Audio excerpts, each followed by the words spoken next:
The ultraviolet catastrophe is in fact a bit of a catastrophe.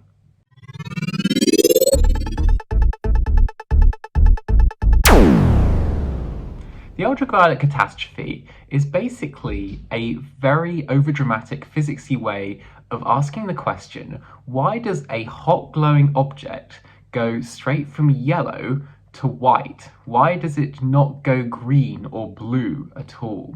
This simple question, which was posed at the very beginning of the 20th century, actually was one of the very reasons that classical physics completely broke down, and we then had to go to quantum mechanics as an alternative for answers. Before Einstein got famous on his theory of general relativity, he actually became famous initially for his theory of photons, or quantized packets of light, which now we know about today.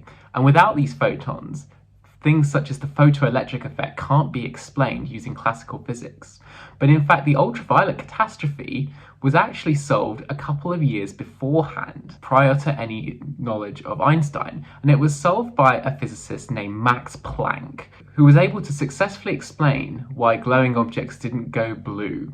But he had to introduce something that he really didn't like, and that was the idea of quantized packets of energy, which Einstein later then called photons.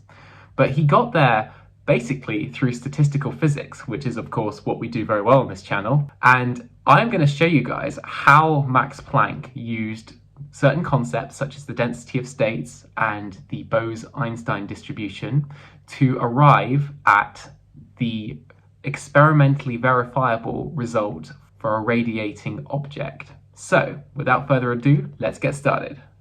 So what I'm going to do first is I'm going to define what a black body is. So we're going to draw out some kind of object. It can be any shape at all. It can be any shape, it can be any size. This object is going to be emitting radiation. It's going to be emitting lots of radiation, so this is going to be coming out of it. What type of radiation it's emitting we'll come on to. This is actually the very topic of this video, but for now just assume it's emitting radiation in all directions. But in addition to that, it's also absorbing radiation from the outside world. And it's going to be absorbing radiation in different colors, different wavelengths. Now, of course, all objects do that. But what makes a black body particularly good at doing that is that a black body does not reflect any incident light. So any incident light that's coming in, so this right here, all of it will get absorbed by this body. None of it will bounce back. That's why we call it a black body. In fact, it's probably best drawn black, to be honest, because of course black is the best color for absorbing radiation and emitting radiation. Now obviously, bodies don't keep on absorbing radiation. That would contradict the second law of thermodynamics. So what will actually be happening with this body is that radiation will be coming in and some processes would be happening within this body and then radiation would be coming out. So that's basically the picture we have so far. Now what scientists thought at the time was within any kind of black body, right here, so I'll just draw this again. Within this black body, you had various cavity modes, and what these are basically standing waves. So you have light coming in, and these light would kind of get trapped within the black body, and it would act as a sort of cavity where kind of light can't really escape. It would just kind of bounce sort of between the walls of the container, if you like. So you'd actually end up with standing waves right there. And what would happen is that these waves, obviously you're having oscillating waves, this would oscillate the charged particles that make up the cavity. And what was known at the time was that if you have a charged particle, like an electron say, and if you move it like side to side, if you oscillate the electron, then this electron will actually emit radiation coming out right there. And the frequency in which you oscillate the electron will actually be proportional to the frequency of electromagnetic light that you emit. That's basically how radio stations work. You essentially have a metal and then you drive it so that it's oscillating back and forth continuously, and then it emits radio waves coming out right there. So this was all known at the time. So what scientists did was that they applied this principle to cavities, so electromagnetic radiation bouncing around in a cavity. And what they found was that the intensity of the radiation, so I'm going to plot intensity on the y-axis, plotted as a function of frequency, f, which I'm going to put along the x-axis, kind of did something like this. It followed some kind of power law, which basically is known as the Rayleigh-Jeans law. And this is given as 4 pi kBt f squared divided by c cubed right there. So this quantity right here is known as frequency-specific energy density. So if you take energy, internal energy U, and then you divide it by volume right there, you get the energy density, the energy per unit volume. And if you differentiate that with respect to frequency, then you get this quantity right there. So this is the frequency-specific energy density right there. If you want the spectral radiance, which is often given the symbol B, then if you want that as a function of frequency and temperature, according to the Rayleigh-Jeans equation, it's actually just double this right here. And the reason why it's double is because light waves can be either right polarized or left polarized. So the two different types of polarizations basically lead to a doubling of the spectral radiance right here. So this is known as the Rayleigh-Jeans equation. Basically, you have an f squared relationship. So when you increase f, then you increase I, and then this leads to a graph such as this. Now, this relationship is entirely wrong and was not shown to be the case experimentally. And to be honest, it's actually quite a good thing that this isn't the correct answer, because if you think about it, when you have very high frequency radiation, you have very, very high energy radiation. If you have an object at a certain temperature emitting a lot of radiation, what this equation is basically saying is that you'll have way more of the ultraviolet and X-ray radiation being emitted because it's higher up on the intensity graph per frequency. So this is obviously a bit nonsensical, because obviously when you turn on a fire or you turn on a lamp or something, you're not going to get frazzled with UV radiation at all, because that would be dangerous. And this is why it's called the ultraviolet catastrophe, because it would genuinely be a catastrophe if you switched on your fire and you got scalded by X-rays when you didn't. So let's just say thank God that this formula is wrong, because otherwise who knows what we would do. I think we would all be in a very sticky situation. So what is the actual graph that we get when we plot this out experimentally? Well, if we're going to plot spectral radiance, this B term right here, which is a function of frequency and temperature, and we plot it against the frequency, the actual curve that we find does something a bit like this. It basically goes up, but then it kind of goes back down again at very high frequencies. And this is really good because we don't get frazzled, but it also doesn't make any sense within the cavity model, within the Rayleigh-Jeans law, which is basically the best explanation that physicists could come to at the time. So this is what's going on at one particular temperature. If I plot, say, the curve for red light, so frequency of red light, we get something a bit like this. If I increase the temperature, then I get a curve which does something a bit like this right here. So that's for a higher temperature. You basically get a greater area underneath the curve, but also the peak moves to the right. So those are the two things you want to know. And as you go higher up, so this is radiation which peaks in the green spectrum. You basically shift this further and further along, so the peak frequency goes to the right. So that's why you see it as a different color. But then you always have this coming back down trend afterwards, like the intensity or the amount of radiation that's at this frequency is much lower. So why is this the case? Why do we have this as the experimental curve when it doesn't agree with classical physics? Well, the answer lies in Bose-Einstein statistics, the very thing that we've been spending loads and loads of videos doing. It comes in to play with the Bose-Einstein distribution and the density of states. So we are going to then derive what the actual result is from what we already know about Bose-Einstein statistics and densities of states. So let's get right into it.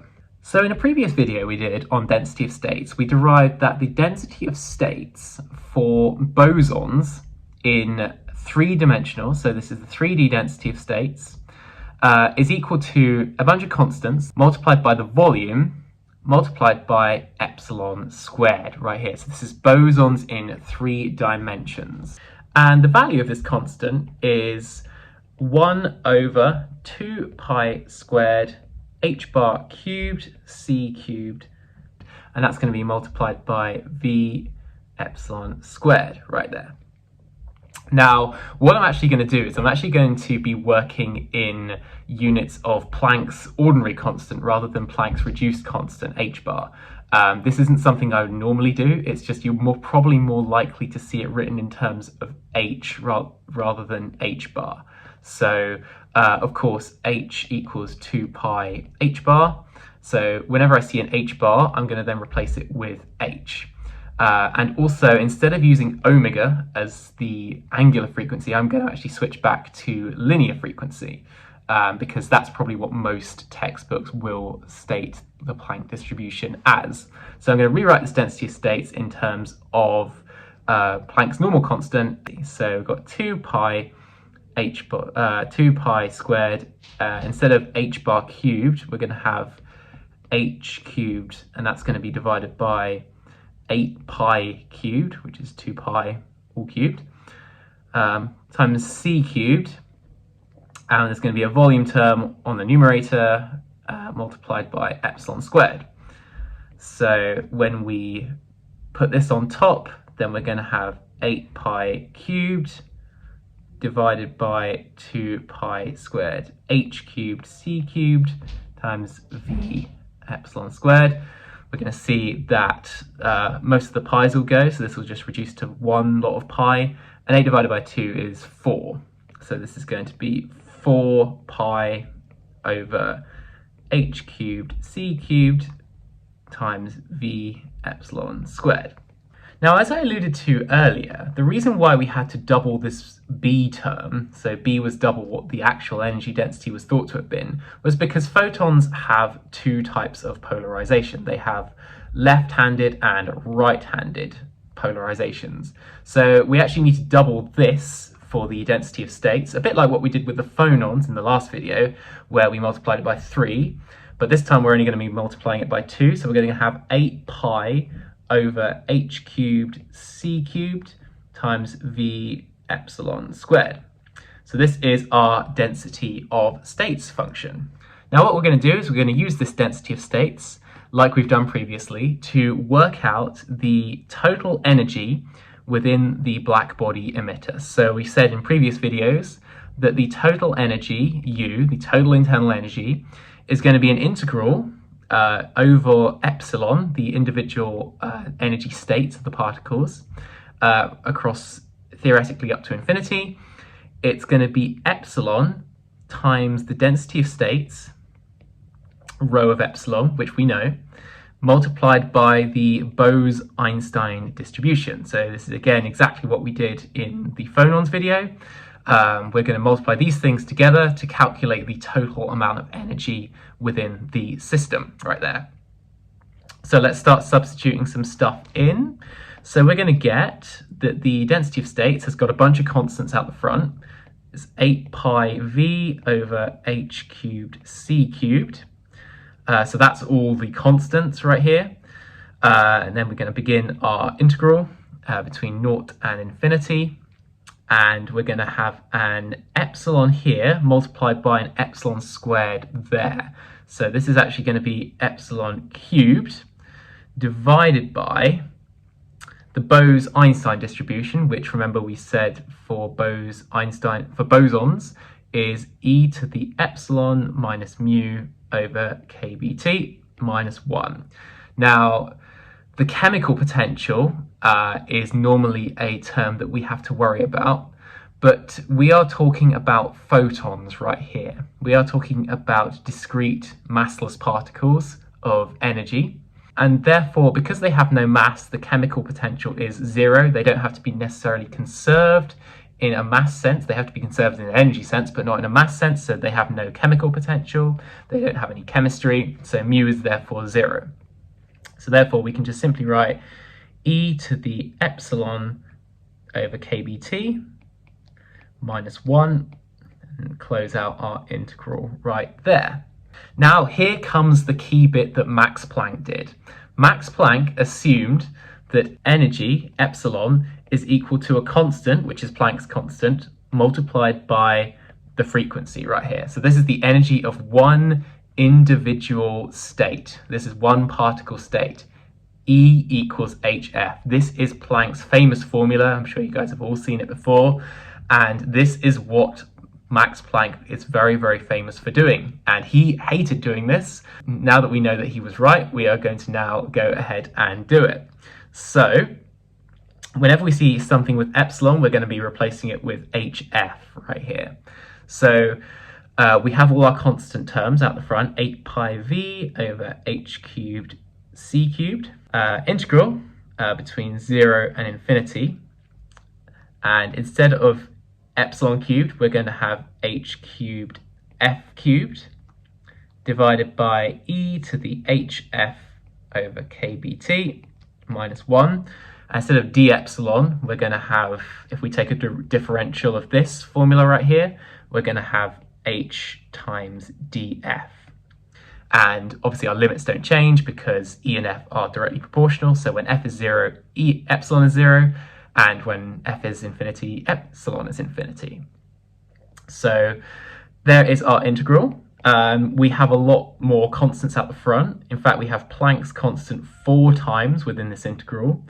So we're going to just bring that out the front. That's going to cancel with 3 of the Planck's constants to leave 1 remaining. So we're going to have 8 pi hv over c cubed times the integral between 0 and infinity, f cubed over e to the hf over kBt minus 1. So this is our internal energy U right there, integrated with respect to frequency. Now I'm going to recall back to the specific energy density, which remember I said was U divided by V, and then differentiated with respect to frequency right here. Now, if we have a little look, we have U right here, we have V there, and we've got an integral. And of course, differentiation is the opposite of integration right here. So I hope you guys can see that if I divide U by V, if I take U over V, and then I write out what that is, 8 pi h over c cubed times the integral between 0 and infinity f cubed df over e to the hf over kBt minus 1. Then if I differentiate this with respect to frequency, then I'm just simply removing the integral over frequency. So I can therefore write that u, which is a function of frequency and temperature, the specific energy density at a certain frequency, remember it's not the same as B, which is the spectral radiance, is 8 pi h over c cubed times f cubed divided by e to the hf over kBt. So this is the specific energy density. And to get B, which is the spectral radiance, which is also a function of frequency and temperature, what I actually have to do is I have to imagine that the radiation is being emitted in all directions across a sphere. So when you have an emitter, it's going to emit radiation in a spherically symmetric way. And the way in which spectral radiance is defined is that it's actually defined as a per unit of solid angle. So if anyone who doesn't know what a solid angle is, it's actually a kind of like a cone form of an angle right there. So here you have your little window, and your solid angle is basically defined in terms of theta and phi. And it's actually measured in steradians right there. So it's a bit of an uncommonly used measurement, but it's basically the three-dimensional version of an angle. And in a similar way to how there are 2 pi radians in a circle, there are 4 pi steradians in a sphere right there.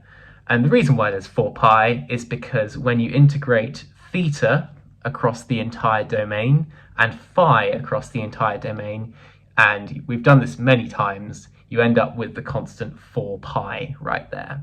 So B is actually normalized to the 4 pi, and also for some reason you actually take off a factor of C as well. So if we write out what B is in terms of U first, then we find that B is equal to U multiplied by C divided by 4 pi right there. So the reason why it's multiplied by C is just purely a historical convention. If anyone actually knows why, then please let me know.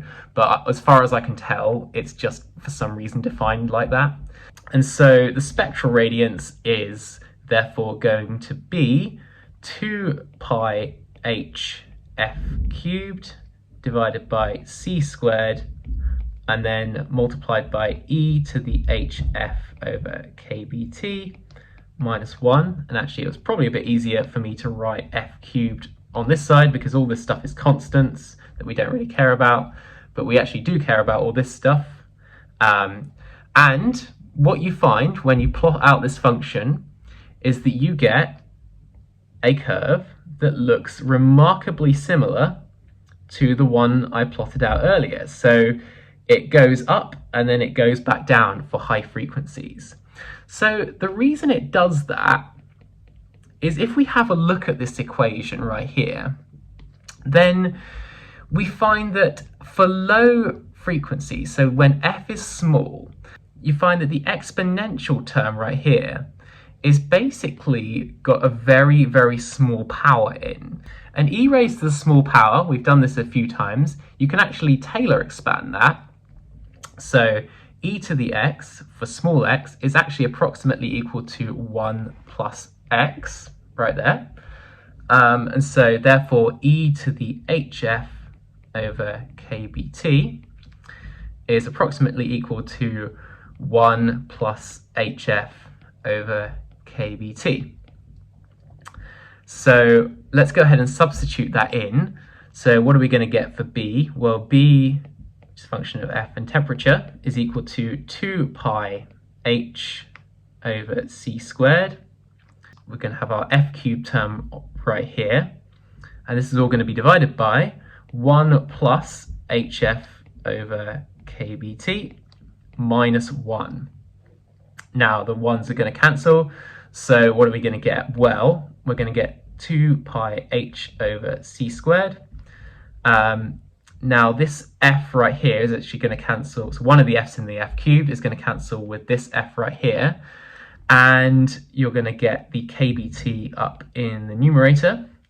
And importantly, you're going to get f squared, which that is the Rayleigh-Jeans law. That is exactly what the Rayleigh-Jeans law said. So we have agreement between Planck's law and the Rayleigh-Jeans law for low frequencies. And this was in fact shown to be the case. At low frequencies, Rayleigh and Jeans got it right. It's just at high frequencies, they got it drastically wrong because they predicted that the portion of radiation in the high frequency spectrum would be really, really high.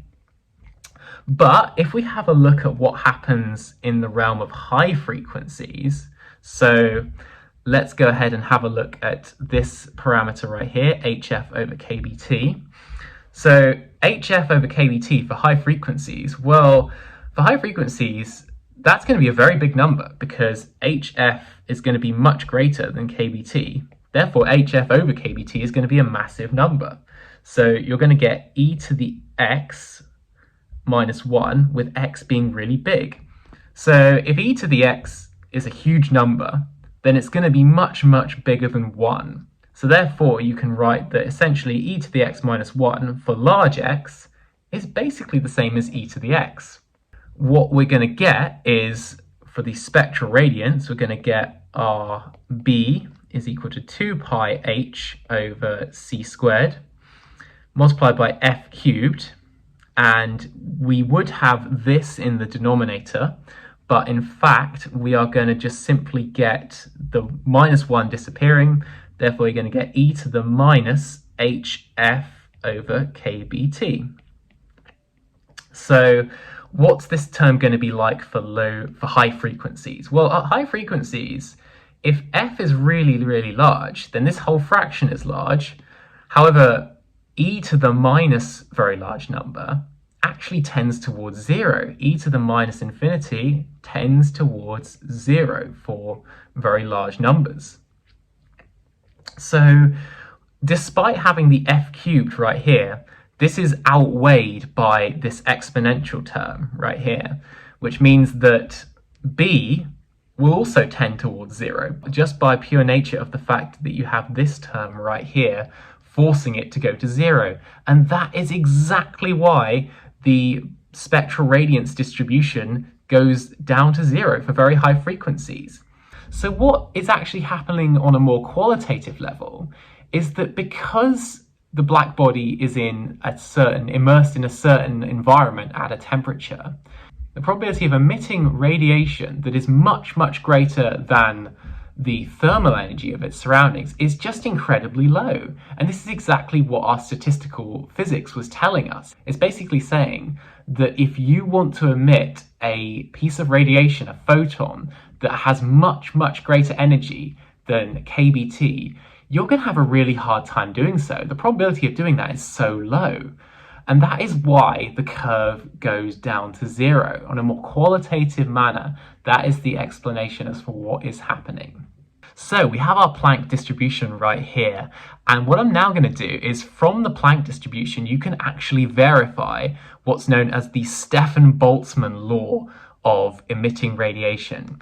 And what Stefan-Boltzmann found collectively was that they found that any object that emits radiation and the intensity or power of that radiation, so power, intensity, spectral radiance, is all going to be basically the same, is proportional to the 4th power of temperature. So there's a very strong dependence of temperature on the power of the radiation emitted. This was only experimentally verified, but what you can do from this equation right here is derive the Stefan-Boltzmann law.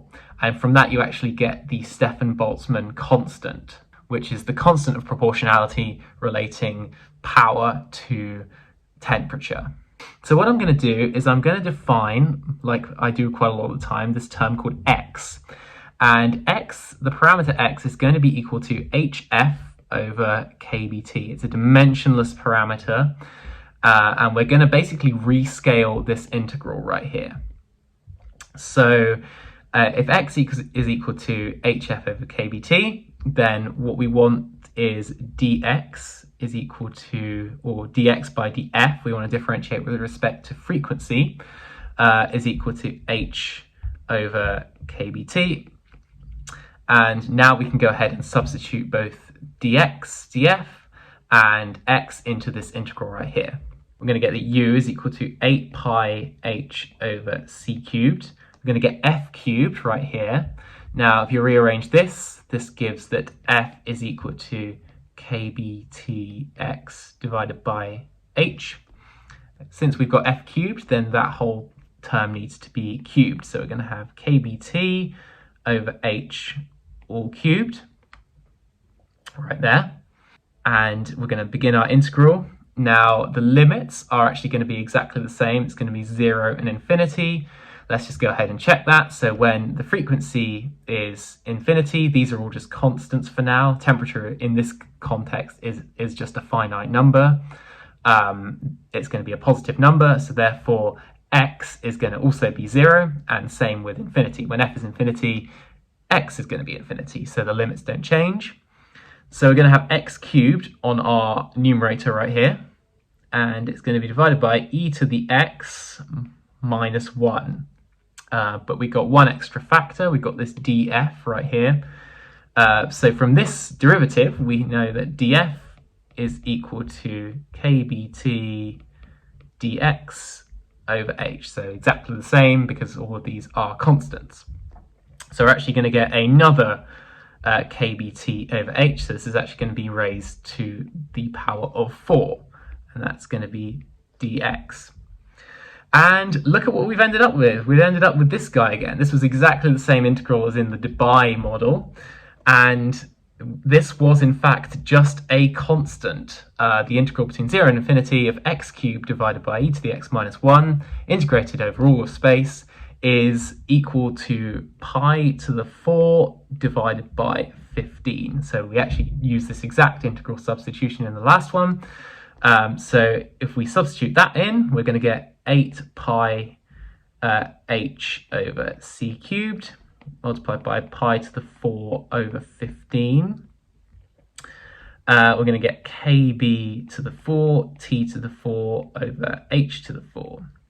So there we go, there is our internal energy. So we're going to have a whole bunch of simplifications and cancellations. We're going to start out with our numerical prefactor is just 8/15. The pi's are going to merge to give pi to the 5 right there. H divided by h to the 4 is h cubed. We've got our c cubed right there.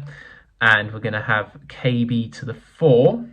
kb to the 4 right there. But the important thing is that we have a t to the 4 dependence, which is kind of getting for what we're after. This isn't exactly the Stefan-Boltzmann law, and I've just realized that I've actually forgotten to include volume in all this. So what I've actually been doing is energy density, but this is, there is in fact a volume term right here. So if I then divide by volume, I then get what I was doing the entire time, which is 8/15 pi to the 5, kb to the 4 over h cubed c cubed times t to the 4. Now this can be written a bit more compactly. So this is equal to sigma, which is the Stefan-Boltzmann constant. There is in fact the same prefactor that you need to multiply it by, which is 4 over c. But key thing is t to the 4.